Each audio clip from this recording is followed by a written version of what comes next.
Syria, a nation that has endured over a decade of civil war, now stands at a critical transitional phase.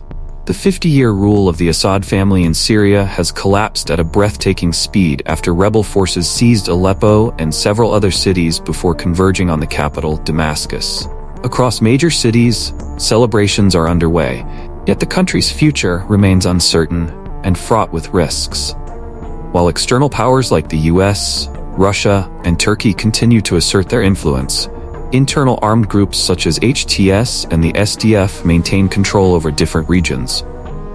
With its ethnic and religious diversity, the risk of renewed civil war and chaos is exceptionally high. Beyond Syria's borders, recent developments have drawn renewed attention to the chilling prophecy of Baba Vanga, the late Bulgarian mystic, often referred to as the Nostradamus of the Balkans. Baba Vanga predicted that the fall of Syria would signal the onset of a catastrophic global conflict. Her foreboding predictions resonate now more than ever. Skeptics aside, several nations are discreetly preparing for this possibility, including countries in Europe. So what exactly did Baba Vanga say about Syria? Has her prophecy come true? And what is Europe doing as Syria collapses?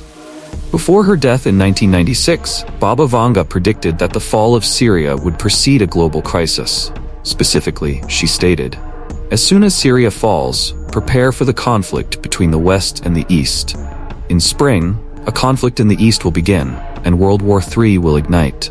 A war in the East will destroy the West." Her predictions linked Syria's fate to an impending global crisis, alarming many observers. Especially as the instability in the country continues to escalate, Baba Vanga's ominous words carry even more weight. She claimed that Syria would fall under the feet of the victor, but that victor would not be the one anticipated. This cryptic remark leaves many questioning the true meaning of her prophecy. Looking back, what has transpired in Syria over the past 13 years? Assad would undoubtedly have been ousted in 2011 if not for the direct intervention of Russian forces in 2015. Since then, Russia, along with Iran and proxy forces, has propped up Assad's regime. However, with Russia preoccupied in Ukraine and Israel clashing with Hezbollah and striking Iran, Tehran has struggled to sustain its involvement in Syria. What is becoming increasingly evident is the connection between seemingly unrelated conflicts: the war between Russia and Ukraine, the Israel-Hamas conflict, tensions on the Korean Peninsula, and disputes in the South China Sea.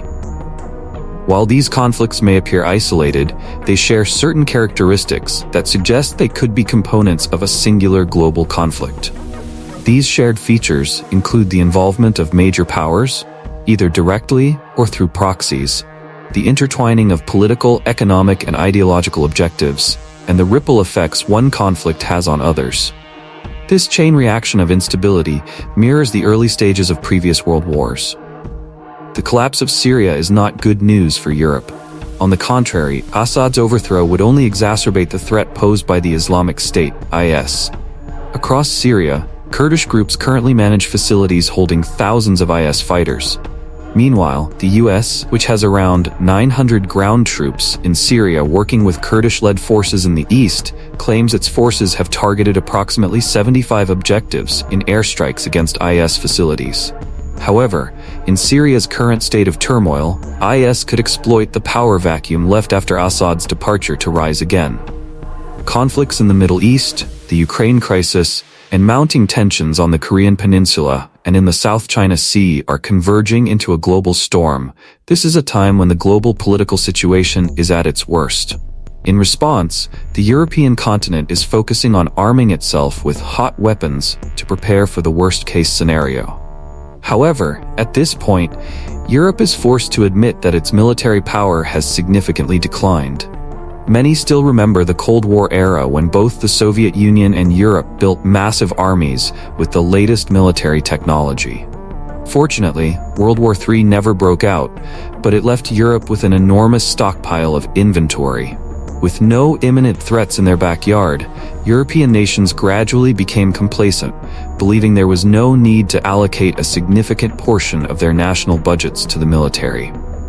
Moreover, they still had Cold War-era equipment, so upgrading to more advanced weaponry was not prioritized. As a result, Europe's military equipment has now become outdated, and more critically, its ammunition stockpiles are depleting, especially after billions of dollars in aid were sent to Ukraine. If NATO's Article 5 is activated, each European nation's military will have to fight as a unified force, not as a collection of small armies. This requires standardizing equipment to ensure logistics don't become a nightmare. Thanks to NATO's standardization, supplies from one country can be used in another.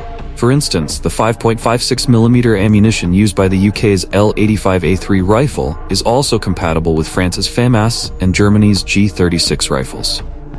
Not only is ammunition standardized, but NATO and EU members have also recently invested heavily in upgrading their air forces.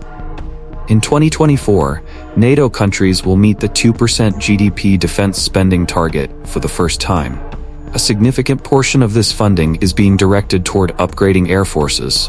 Currently, 11 European countries have ordered 600 F-35 Lightning II fighter jets, with 10 of these nations being NATO members.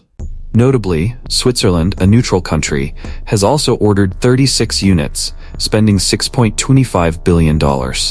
This is an intriguing move, but perhaps they have valid reasons.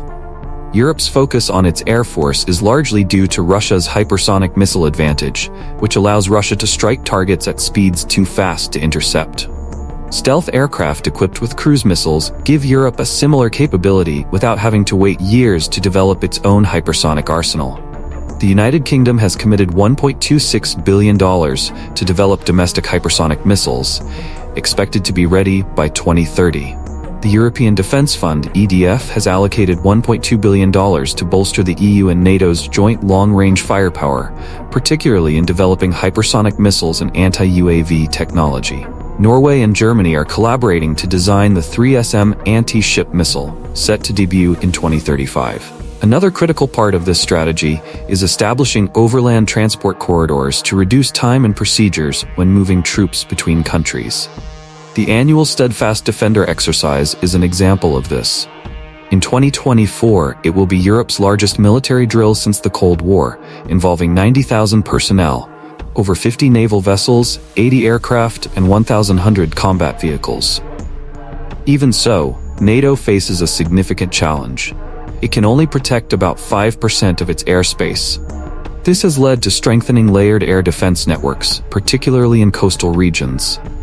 Germany is leading the European Sky Shield initiative, aiming to develop a long-range missile defense system against ballistic missiles.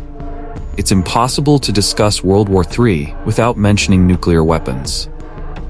This topic has become particularly heated since the conflict in Ukraine and North Korea's missile tests.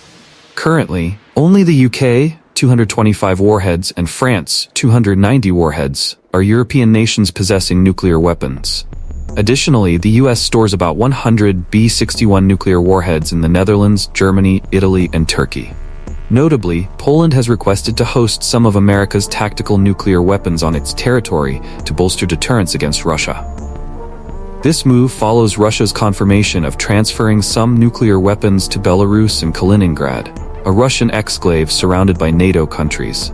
All these developments indicate that the world is closer to the brink than ever before. Will Baba Vanga's prophecy come true? Skeptics may dismiss it as coincidence, but the alignment of her predictions with recent events highlights the fragility of global peace.